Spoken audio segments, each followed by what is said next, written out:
Hi everyone, welcome. Once again, I'm Marlene Marino, one of the instructors here at UMA, and in our course this week, we are discussing Blue Cross and Blue Shield. So in this presentation, we're going to cover the ins and outs of completing a Blue Cross and Blue Shield claim. So very important, the ins and outs of completing a Blue Cross and Blue Shield claim. But before we can get started, I want to take you through a super brief review of these plans and their features, okay?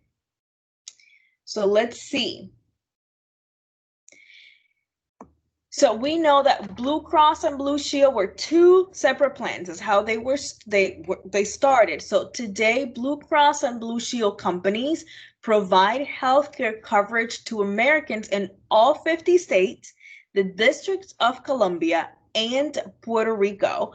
Coverage is also provided to those who live, travel, and even work internationally. So once again, as you already know, Blue Cross and Blue Shield health plans began as two separate prepaid health plans that were selling contracts to individuals or groups for coverage of specified medical expenses as long as their premiums were paid. So originally, Blue Cross plans, they covered only hospital bills, and then Blue Shield only covered physician services. You marry the two, and now we have coverage hospital bills and physician services. So now there has been an increased coverage of, not only services, but also of people throughout the US. So the Blues, they were pioneers in nonprofit prepaid healthcare, and they possess features that distinguish them from other commercial insurance groups. Number one, they maintain negotiated contracts with providers of care. In exchange for such contracts, what happened is that Blue Cross and Blue Shield agreed to do what? To make prompt payments, direct payment of the claims, maintain regional professional representatives to assist participating providers with any problems that might happen with the claim. So how appropriate, we're talking about claim submission in this video lecture. And they also agreed to provide educational seminars, workshop, billing manuals, and newsletters. And this is all to keep participating providers up to date on Blue Cross and Blue Shield insurance procedures. Number two, these plans, in exchange for tax relief for their nonprofit status, they are forbidden by state law. Listen to this, guys. They are forbidden by state law from canceling coverage for an individual because he or she is in poor health, or Blue Cross and Blue Shield payments to providers have far exceeded the average. Policies that are issued by a nonprofit entity can be canceled, or an individual enroll only, listen to this, only when premiums were not paid. One. Two, if the plan can prove that fraudulent statements were made on the application for coverage. So those two are the instances where these policies that are issued by nonprofit entities, how they can be canceled, but they cannot, by law, by state law, they're forbidden from canceling coverage from an individual because he or she is in poor health, or because Blue Cross and Blue Shield payments have far exceeded the average. See, so there is the two. They're not, by law, they're forbidden to do certain things unless, once again, the premiums were not paid. One. Two, if the plan can prove that fraudulent statements were made on the application for coverage. So when you originally applied, when you have the patients originally applied for this coverage, okay? Also, Blue Cross and Blue Shield plans, they must obtain approval from their respective state insurance commissioners for any rate increases and or benefit changes that affect Blue Cross and Blue Shield members within that state. For-profit commercial plans have more freedom to increase rates and modify general benefits without state approval when the premium is due for annual renewal, or if there is no clause restricting such action in the policy. Also, Blue Cross and Blue Shield plans must allow, listen to this, they must allow conversation from group to individual coverage and guarantee the transferability of membership from one local plan to another when a change in residency moves the policyholder into an area served by a different Blue Cross and Blue Shield corporation. So amazing, truly, truly the pioneers. So let's take a look at the billing. So some notes and things to keep in mind when submitting claims to Blue Cross and Blue Shield. So claims for Blue Cross and Blue Shield patients, they're submitted to whom? They're submitted to the local Blue Cross Blue Shield payer for processing. The local and not the home's Blue Cross and Blue Shield plans. There's a difference between the local and the home Blue Cross and Blue Shield plan. Okay, the general deadline is customarily 1 year from the date of service, and this is really important because you want to know what timely filing limits. This is the amount of time from when the patient was seen, right? From when the patient was seen to, how long do you have to submit that claim? So the general deadline is customarily 1 year from the date of service, unless otherwise specified in the subscriber or provider's contract.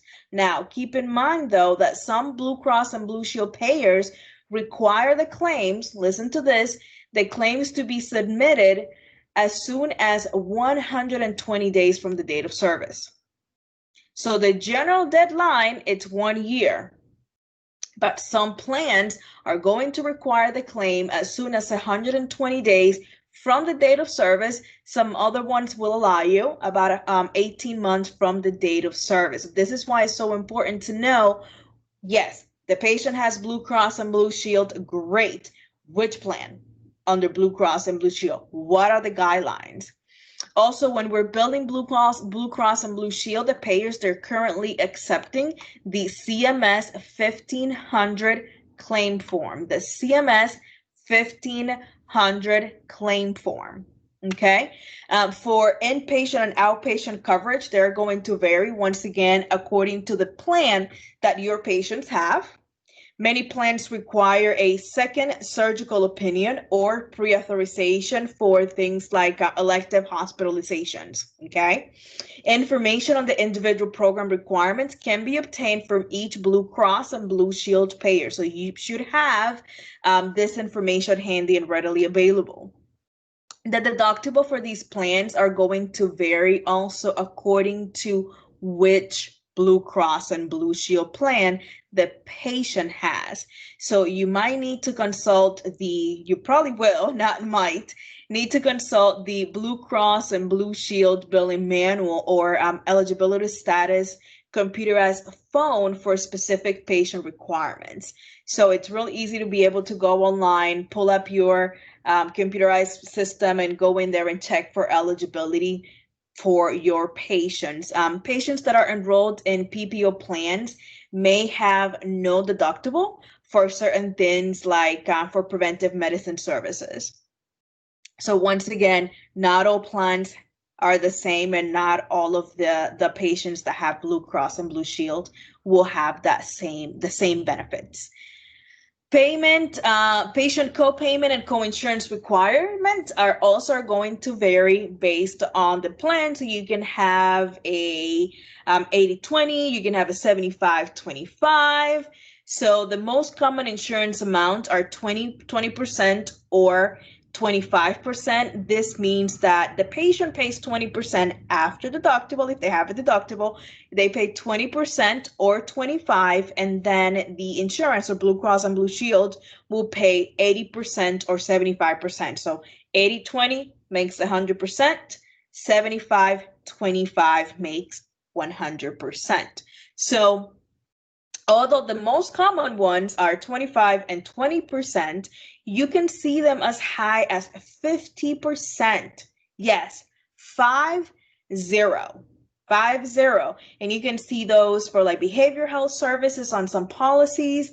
But again, it all is going to depend based on what plan and what policy your patients will have. So if it's a 50, 50 and 50 make 100. The patient pays 50%, and the insurance or Blue Cross and Blue Shield will pay 50%. So, that's pretty high. But again, the most common amounts are 20 and 25%.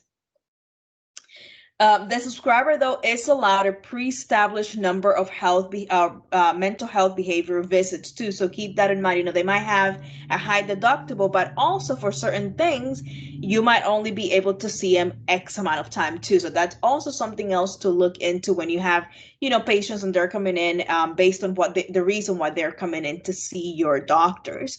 All claims filed by participating providers qualify for what we call an assignment of benefits to the provider. And what does that mean?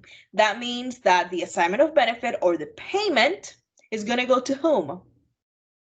This means that the payment is made directly to the provider. So the check is not going to go to the patient, it's made directly to the provider by Blue Cross and Blue Shield. Pretty awesome. The allowable fee is also going to vary based on the plan that your patient have. Okay, so you have your charge amount, your allowed amount, and then from there you'll do your 80-20 or your 75-25 or even your 50-50, but that allowable fee is going to depend based on that one particular Blue Cross and Blue Shield plan and coverage that the patient will have. Many corporations use the physician fee schedule to determine the allowed fees for each procedure. Other plans are going to use UCR, which stands for usual, customary, and reasonable. So they can use, once again, the physician fee schedule or the usual, customary, reasonable for their fees, which is the amount that is commonly charged for a particular medical service by providers within a particular geographic region for establishing their allowable rates. UCR charges that are submitted by the providers contribute to the national pricing databases that identify provider charges according to specialty and services, once again, where? In the same geographic location. Participating providers must accept the allowable rate on all covered services and write off or adjust the difference. So the difference between the charge amount and the allowed amount, they cannot charge it to Blue Cross or the patient, so they will have to either, once again, write it off or adjust the difference. Or the balance between the plan determined amount and the billed amount. So we call them charge amount, allowable amount, plan determined amount bill. So there's so many different things, guys, but we are at the end of the day saying the same thing. What the office charges versus what Blue Cross and Blue Shield says that you can charge. So that's the plan determined allowed or the allowable fee. Okay, patients are responsible though for any deductible that they might have. Again, not all plans will have a deductible. Some will, some won't. You also could have in a policy an individual deductible as well as a family deductible. So those are some of the things to look for. The patients are also responsible for what? What is that predetermined fee that you would have to pay at your office visits? Your co-payment. Very good. And then that co-insurance, which is that 80-20, 75-25, or that 50%. And again, it's all going to be described in the policy, as well as, the full charges for any uncovered services. And if they're not covered, of course, Blue Cross and Blue Shield will not pay for this. The remittance advice, or the RA or ERA or EOB, is sent to the PAR providers, and it clearly states the patient total deductible, co-payment, and insurance responsibility for each claim submission. So when you get your RA or your ERA or your EOB, it's going to say these patients were seen on these dates. This is what you billed for these patients. This is your charge amount.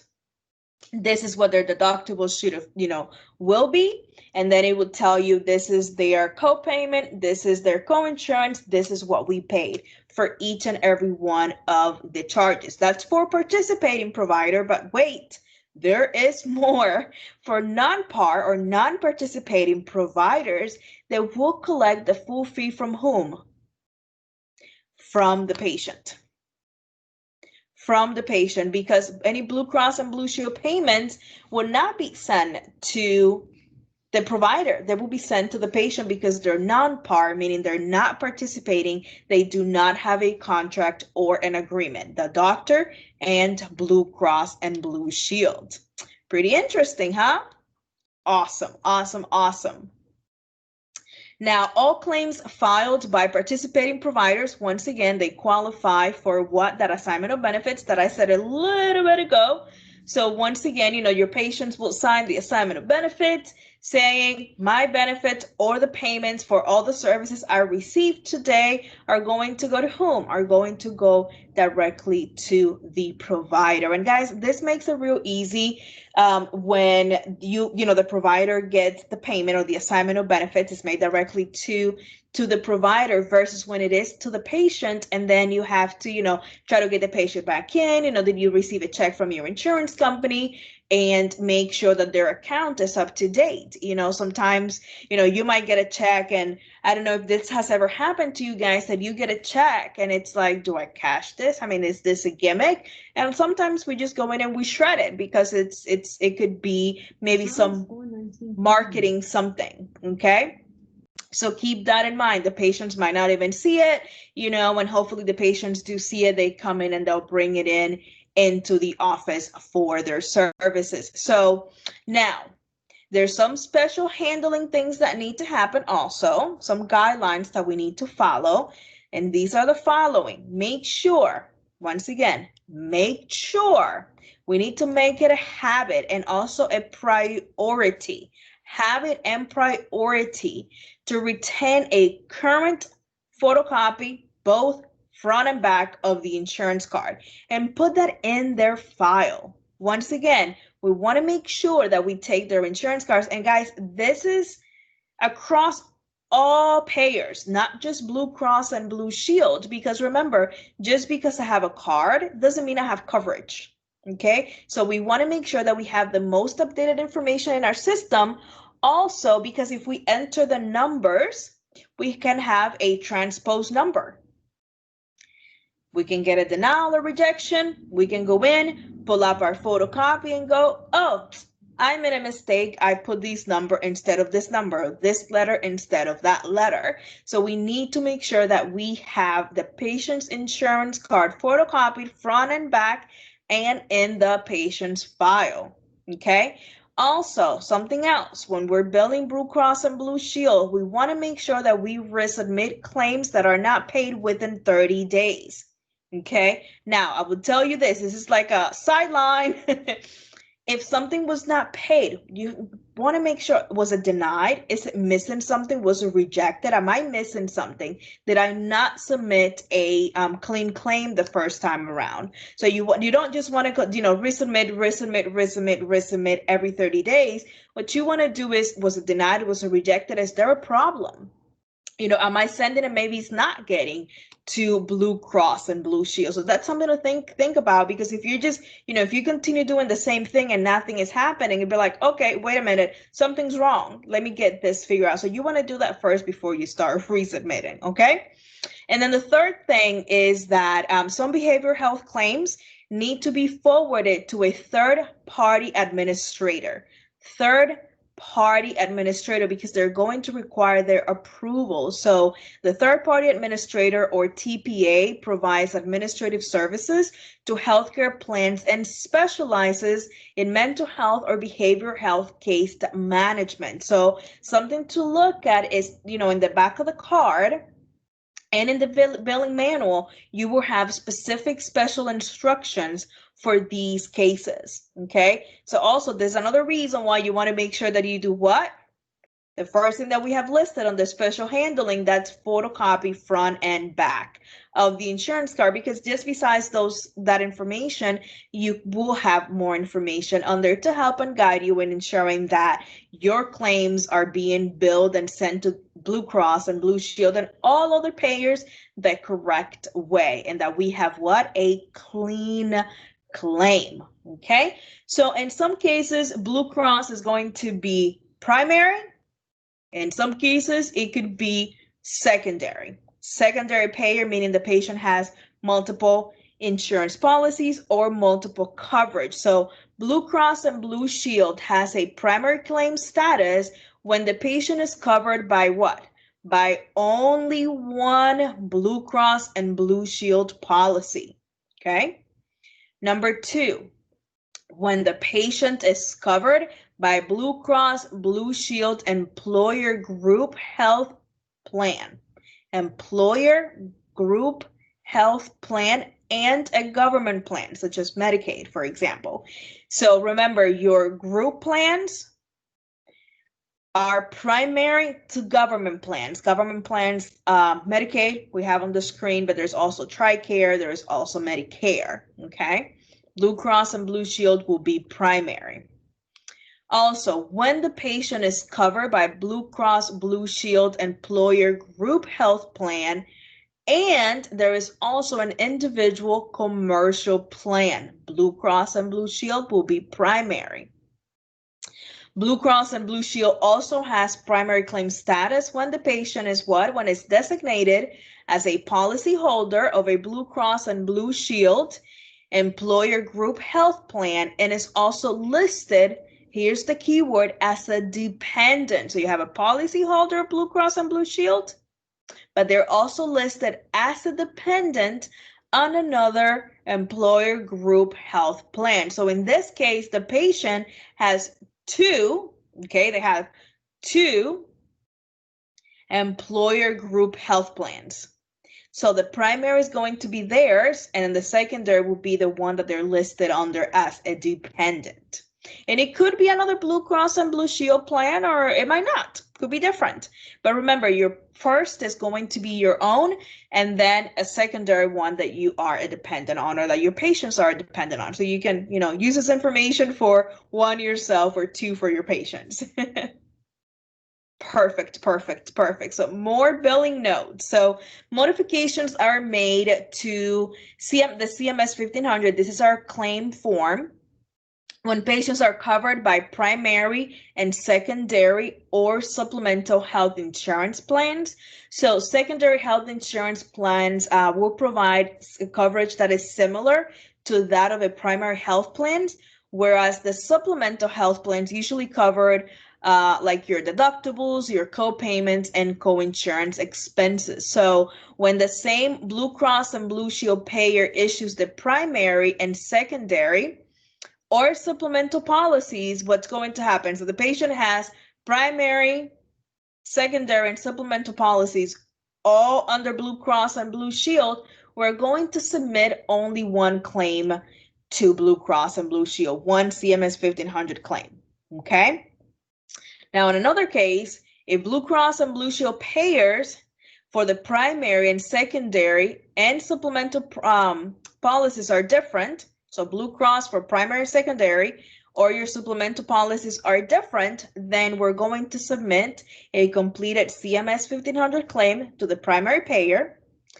After the primary payer processes the claim, okay, listen to this, you're going to generate a second CMS 1500 claim form to send to the secondary or supplemental payer. Now, I was going to say that the only other step, but we already did something different. So we have the primary payer, we submit the claim, we have our payment. Now we have our payment. Now we have to generate a second claim, send it to the secondary payer, but we also have to include something else. We need to include a copy of the primary payer's remittance advice. So what that primary payer paid for and how they looked at all the charges. That has to go with that secondary claim. Okay, so that's the difference. When Blue Cross and Blue Shield is primary, secondary, or supplemental, we only submit one.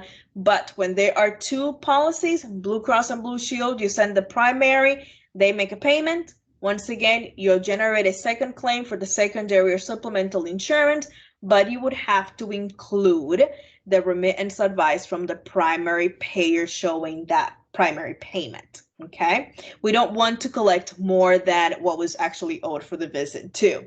So, guys, once again, Blue Cross and Blue Shield plans were pioneers, guys, pioneers in nonprofit prepaid healthcare. Okay, and competition among all healthcare insurance payers in the United States resulted in more and more mergers that you'll see throughout history. But Blue Cross and Blue Shield is going to negotiate those contracts for the participating providers, ensure that they are the ones that receive that payment. But we have to remember, something that we have to remember is that very important. We have to routinely make sure that we are contacting the payer, that we know we're requesting the specific completion and instructions of the claim forms. Why? Because once again, we want to make sure that we have what? That we have proper billing and coding in those claims, that we are coding it correctly, that they're being sent correctly, and that they're being sent to where they need to go, that we've met everything, that all the requirements that we have to meet prior to seeing the patient, prior to submitting that claim. And hey, if there's a secondary claim, we're also sending it following the correct billing practices. So as you reflect on this topic and prepare to do the rest of the work for this week, make sure to use everything that we discussed in this video lecture today, also the materials in your reading, so your chapters, the interactive in our course, and also do some research on your own. But make sure, guys, make sure that you're using reliable sources in order to maximize your learning. And a great resource that we have is our UMA library. So make sure to check out our library. Let us know if you have any questions or need any help. But guys, let's have a great class. You all have a great day.